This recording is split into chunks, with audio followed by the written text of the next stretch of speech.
ভালোবাসা সোনাই বাবু তোকে নিয়ে যা।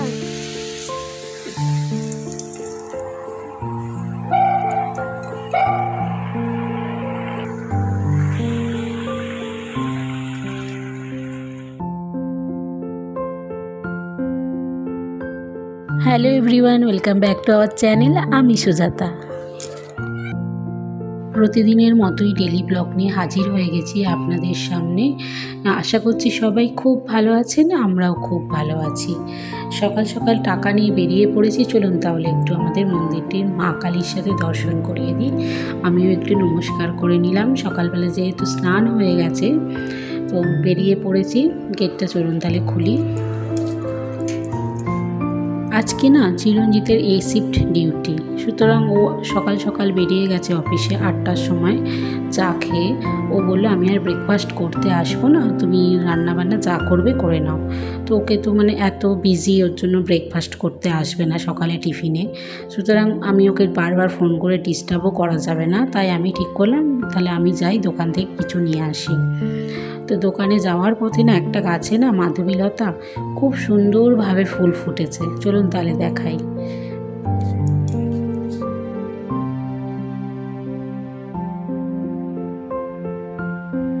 দেখুন কত সুন্দর ফুল ফুটেছে মাধবীলতা। আমার না খুব পছন্দ।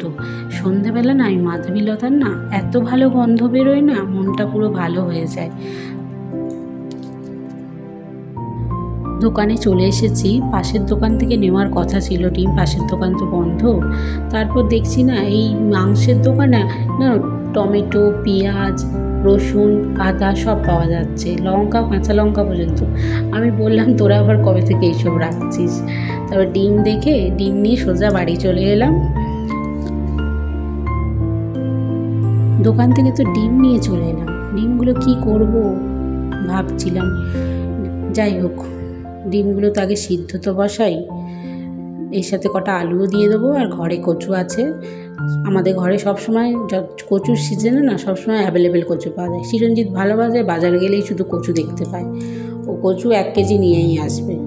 ওর সাথে কটা আলুও দিয়ে দিলাম, দিয়ে একসাথে সিদ্ধ করে দেবো। আর কচুও দিয়ে দিই তাহলে, দিয়ে একবারে নিচে থেকে গিয়ে আমি ধুয়ে নিয়ে চলে আসবো। তারপরে সিদ্ধ দিই, তারপর ভাববো যে কী রান্না করা যায়। নিচে থেকে একদম ধুয়ে পরিষ্কার করে আনাজের খোসাগুলো ফেলে দিয়ে একবারে চলে এসেছি। গ্যাসটাও জ্বেলে নিলাম। এবার এটা বসিয়ে দেব, সিদ্ধ হোক। আর ওদিকে আমি চালটা তাহলে ধুয়ে নিয়ে আসি।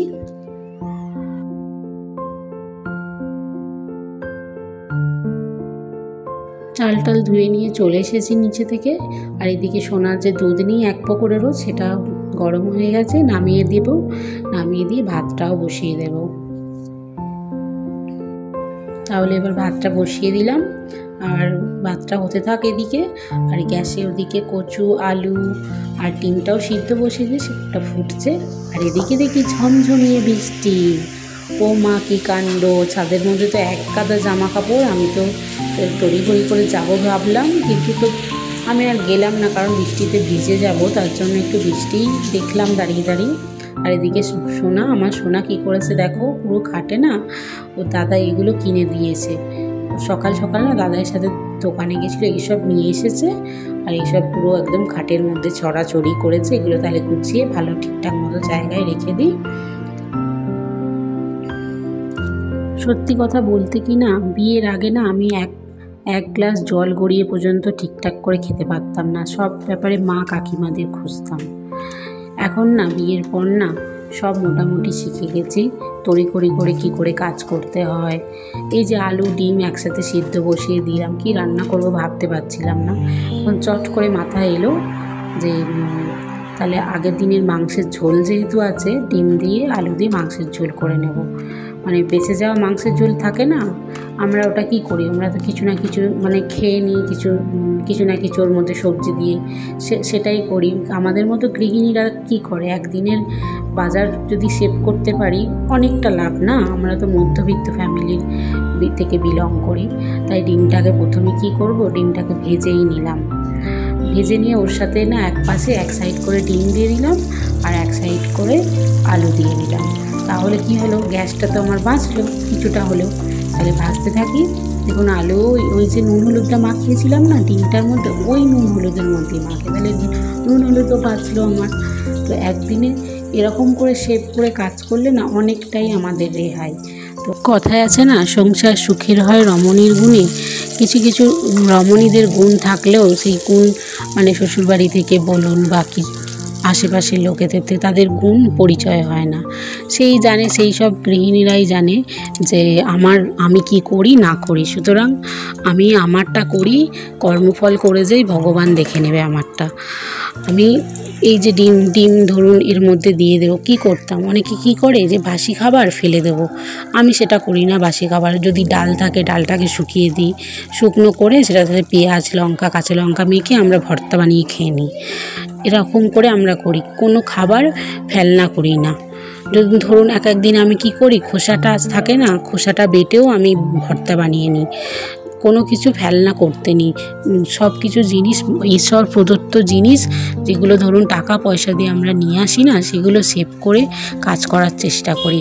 কোনো জিনিস যদি এগুলোর মা লক্ষ্মীর জিনিস ফেলতে নেই আমি মনে করি। তাই সংসার সুখের একদিকে বলতে পারে রমণীর গুণেই হয়। কিছু কিছু ক্ষেত্রে না পুরুষ মানুষেরা না ভাবে না যে আমার বউটা সেভ করে চলছে, আমি তাহলে টাকা পয়সা আমি রোজগার করছি, আমি খাবো না, এরকম একটা চিন্তা ভাবনা করে। কিন্তু কেন যে করছে তার বউ যে সেভ করে, সেটা বুঝে উঠতে পারে না। যে টাকা পয়সা থাকলেও সবসময় যে সব কিছু করতে পারবে সেরকম না। হঠাৎ করে মাসের শেষে যদি না আমার টাকাটা থাকে, এই একদিনে ধরুন আমি সেভ করে রান্নাটা করলাম, মাসের শেষে স্যালারিটা ঢুকতে দেরি হচ্ছে, তখন কি করব, ওই টাকাটা আমি বার করে দিতে পারবো। সুতরাং বলা যেতেই পারে যে সংসার সুখের হয় রমণীর গুণে। আর এদিকে কচু দেখুন কেমন চটজলদি করে আমি রান্না করে, আমার বর খেতে আসবে 1:30টার মধ্যে। শিফট ডিউটি যেহেতু, কচুটাকে সিদ্ধ করে নিয়েছিলাম, তো আমি সিদ্ধ মাখা করবো ভেবেছিলাম, তারপর ভাবলাম না ও বেলাও তো খাবে, তাই ওটা পেঁয়াজ আর 2টো রসুন, বেশি রসুন দিইনি কিন্তু 2টো রসুনটাকে আমি ছাড়াইনি, ভিতো করে আর কালো জিরে ফোড়ন দিলাম আর পেঁয়াজটাকে দিয়ে দিলাম। পেঁয়াজটা ভাজলামও না, ওর মধ্যে একবারে দিয়ে কচুটাকে দিয়ে একবারে, কালারটা কিন্তু খারাপ হয়নি আর খেতেও দারুণ হয়েছিল। আমি তাহলে ভাত দিয়ে দিই আমার হাজব্যান্ডকে, চিরঞ্জিত তাহলে খেয়ে নিক। আর আজ এই পর্যন্তই থাক তাহলে।